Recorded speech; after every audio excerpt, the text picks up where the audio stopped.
Hi everyone, it's Robyn. I wanted to share my swaps that are getting ready to go out to Belinda Acres for the Life on the Scrap Beach January card swap. And I just thought I would just show you really quickly what I've come up with. I signed up for 2 slots on the swap, and so I made 6 of each card. And to avoid the glare, sorry about the glare on the bags, I thought I would just take it out and just kind of go over a little bit what I did. I took just some craft card stock, and it's 4 inches by, it makes a 5.5 inch card, 5.5 by 4, I went the wrong way. And then you're probably not going to be able to see the texture on here, but I ran this through a texture plate. So maybe you can see it better that way. No. Okay, well it does have a texture in the background here, and then I just used my Nestability to cut this circle out, and then I ran this through an embossing folder. I think it's like vintage wallpaper or something. I took my butterfly Stampin' Up! Big Sty, and I cut out from some old book paper, and also this mulberry paper that I picked up, I think it was Hobby Lobby. It's like a mulberry paper with like a flocking or velvet texture, and I just really like the way that turned out. And then added some 5mm self-adhesive rhinestones from Wild Orchid Crafts. And then on here I just put a strip of the mulberry paper behind the vanilla, and then I stamped Happy Valentine's Day, and that came from an I Break for Stamps stamp set called Everyday Phrases, and I'll be sharing that with you. It came from my new design team kit, so I'll be sharing that with you. I only adhered the butterfly down in the center so that it has a little bit more dimension. And then on the inside, I just took some of the vanilla cardstock, and I stamped this in Jenny Bolin ink in chili powder. And this is from the Inspirational Phrases stamp sheet, which is my absolute favorite from I Break for Stamps. And it has 28 different phrases on it. I'll have the info for these down below. And then this is from another I Break for Stamps stamp set, and I think it's called Butterfly Kisses.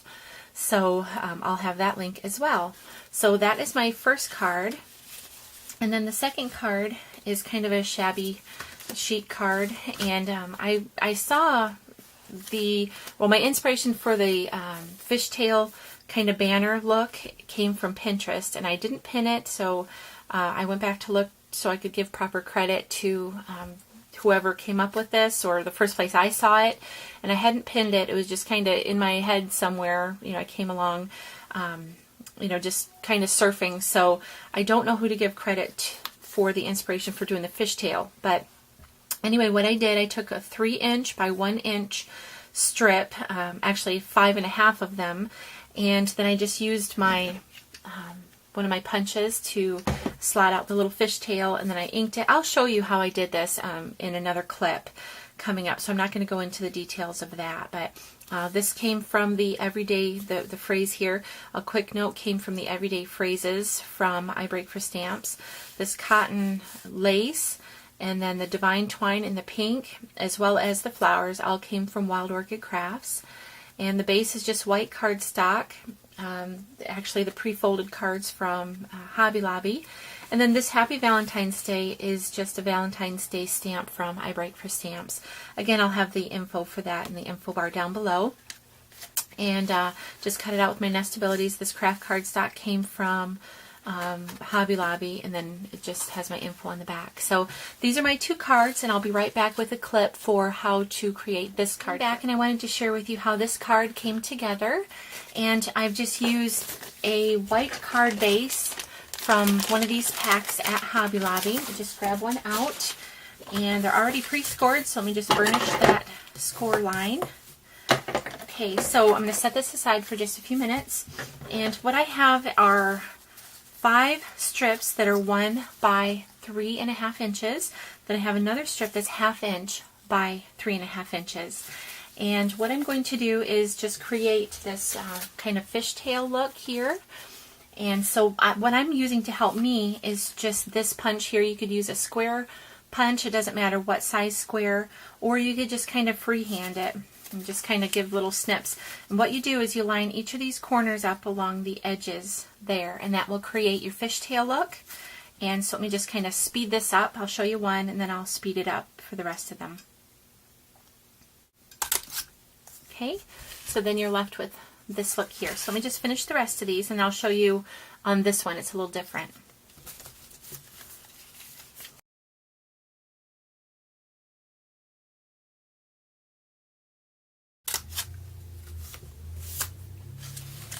Okay, now for this one, because we can't put the whole fishtail in there, we want it to go from the point to the bottom of the card. Let me just kind of draw it out for you. You can take and mark this with a pencil if you wanted, but we're just going to mark it right there.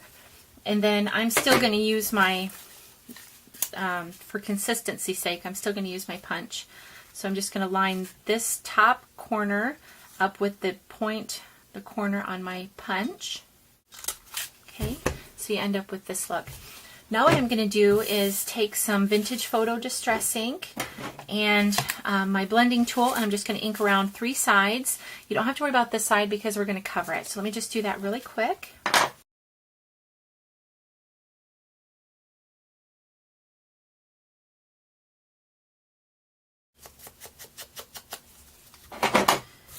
Alright, I got those done. Let me just put my ink over here. Now what we're going to do is set these aside for a minute and then get our card base out with the score line lined up on a grid. Well, this is optional, but it helps me.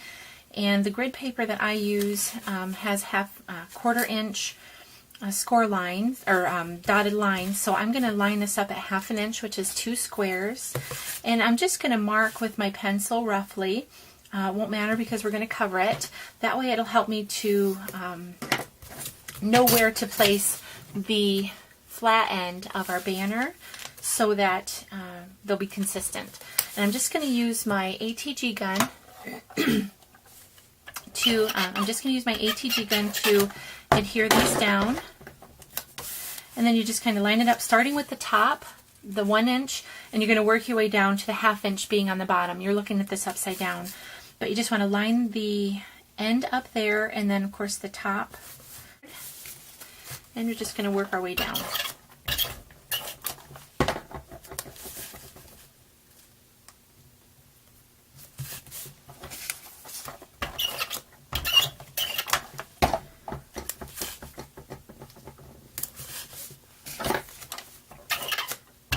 This comes together in just a couple of minutes. Of course, you got to take time to cut your pieces, but if you do a bunch of them at once, you'll have these on hand and ready to go. Just leave the inside blank, and you can use them for birthdays, anniversaries, thinking of you, get well, anything really.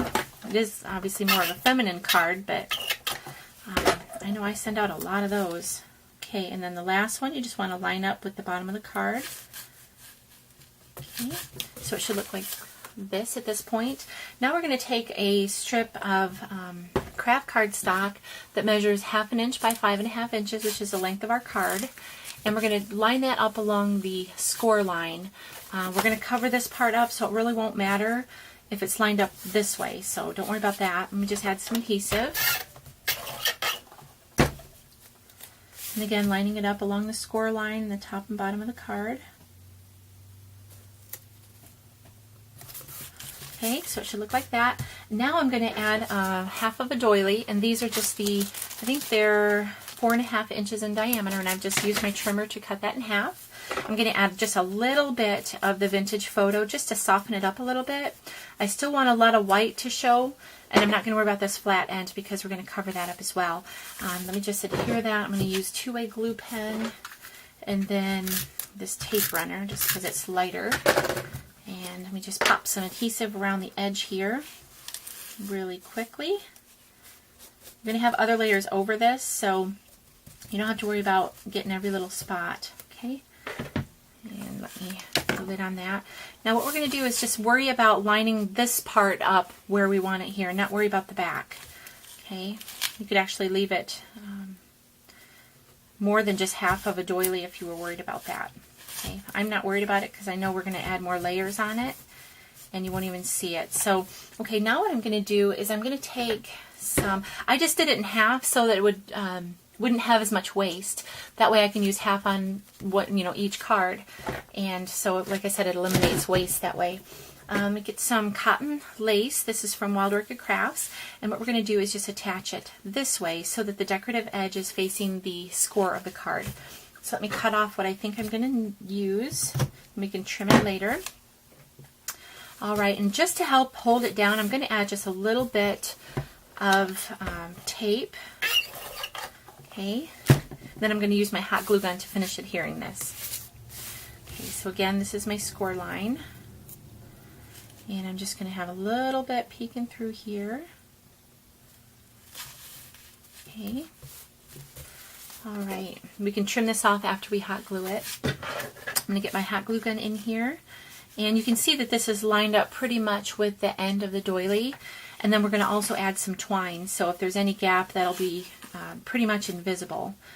All right, let me just line it, the end here with some hot glue. Whoops, I scooted it a little too far, so this one's going to have a little bit of curve to it. All right, glue strings everywhere, of course. Okay, and then to the solid part of this particular cotton lace, I'm just going to add, you know, of course it varies per lace where that would be, but okay. And I'm going to take my scissors again. First I'm going to get rid of this glue string because it's bothering me. Okay. And I'm going to just trim my ends. And then if you were worried about fraying, of course I like the natural look of it, if it does have a natural fray, because this being a shabby chic kind of a card, it just kind of adds to that. But if you were worried about it, you could add some glossy accents or something to stop the fray. Okay, so this is what it should look like at this point. And I'm just going to take some of the pink divine twine from Wild Orchid Crafts, and I'm going to start that off in the center here using a glue dot. And I'm going to put that about right here. Okay, and then I'm just going to wind it around my card twice, going on the inside. And then you can kind of add it in a decorative way if you want, like a kind of a crisscross pattern. But I'm really not going to worry about that. I'm going to just kind of scoot it along my lace and then finish it off right here. Trim that, and then we're going to be adding some hot glue to this section of the card by the time we're done, so I'm not going to worry about adhering it down anymore at this point. Okay, you can kind of adjust your twine as you'd like. Okay, I've just cut out a label from one of my nestabilities. I'm not sure what the number is. I think it might be 14, but I've used Whisper White cardstock to do that. And I'm just going to do some stamping on here. So I'm going to set the card front aside and I like to line the points up there so I can stamp straight. I'm using some Chestnut Roan Color Box chalk ink, and this is a Waltzing Mouse stamp that lines up with the coordinates with the nestabilities. Just going to stamp that down there. Give that a chance to dry for a minute. Second. Now I'm going to stamp a sentiment in there that just says a quick note using Memento Tuxedo Black ink, and that is from the Everyday Phrases from I Break for Stamps. Let me make sure I got that in the right orientation. I'm just going to stamp that right in the center here. Okay. And then what we're going to do is add a dimensional to here and here, but not this side. So let me just grab those. Flip this over. Hopefully the ink is dry. Okay. Alright, so I'm not going to do anything with that just yet. You know what I'm going to do? I'm going to add a bow. I forgot to do my bow. So I'm just going to make a loose, kind of a big sloppy bow using the divine twine. You really won't see much of it, but I like to know it's there. And then also, if you do see a little bit, it just gives it more of a finished look. So I'm looking for some big loops. So let me just grab this. Make this loop a little bit bigger and this one a little bit smaller.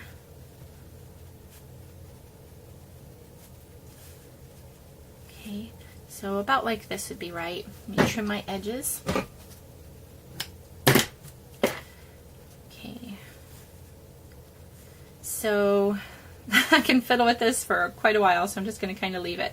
Like I said, you're not going to see much of it, but it's nice just to know you've finished it off. I'm going to add just a little bit of hot glue to this, just to the knot, and then I'm going to put it lengthwise right in the center here. Let me trim off the ends a little bit more. Okay, so now we're going to take our sentiment and take the liner off of the dimensionals. almost done here.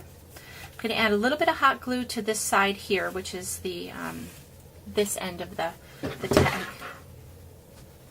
I'm going to pop that right over the knot.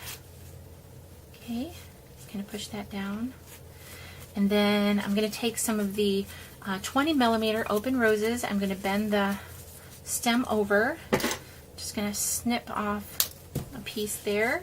Then I'm going to take two, these are the two-tone soft pink, by the way. And then I'm going to take two of the same two-tone, but these ones are the 15 millimeter. Oops, I forgot to bend my stems over. Okay, and then give it a little snip. Okay, we are just really close to being done. Add some hot glue to the back. Put that right up here in the corner. Hold that down for just a second for the glue to set. Okay, and then I'm going to set one on either side, and then that's it.